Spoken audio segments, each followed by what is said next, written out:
What's good, YouTube? It's your boy Show back with another video, and today I got another underrated for you guys. Today we're talking about Freedom Wars. It's a little game that you might not know.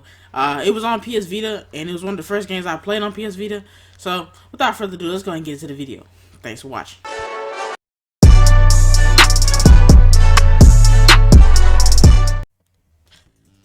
Well, like I said earlier, PS Vita had some decent games. Freedom Wars was definitely, again, it was amazing in the catalog, and not really a lot of people talked about it.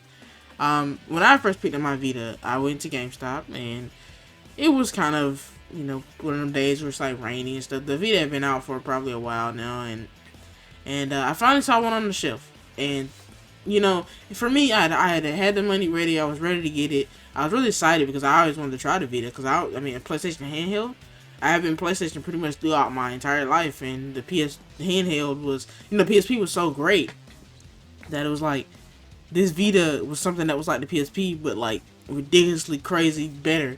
So in the end, it really didn't end up being better than the PSP. I mean, obviously in terms of specs and stuff, it was better, but no, I'm not really here to talk about the PS Vita specs and internal hardware or whatever.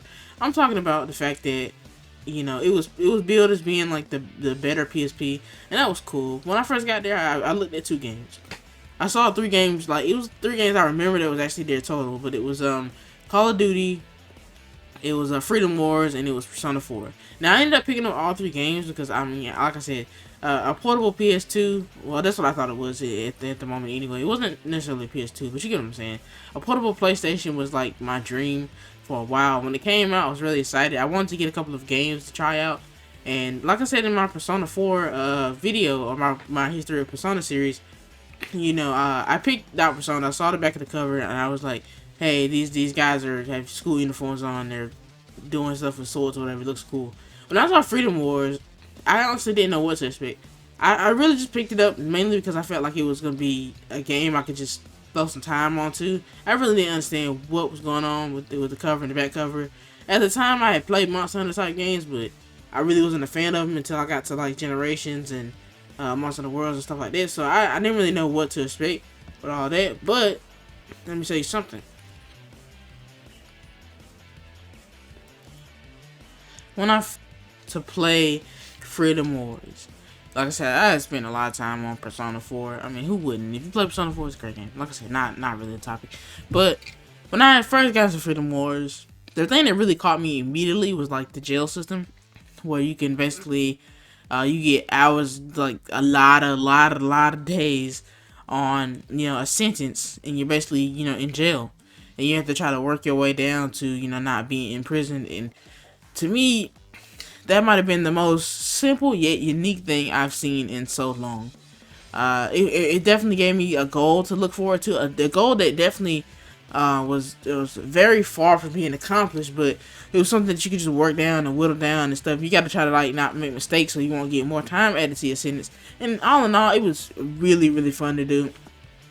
And then the combat being more like a Monster Hunter with like a grappling hook, it was really fun. I liked the combat. It was fluid. It was interesting. It wasn't the best out, but I mean, it was very fun and thrilling. And at the end of the day, it doesn't really matter how good your story is. It's all about the gameplay. Because if you have a game that's not really fun to play, okay, then you're basically just watching like an anime or a movie or something. Because really all you're doing is just looking at cutscenes. It's really about the game. Is the game fun to play? Yes.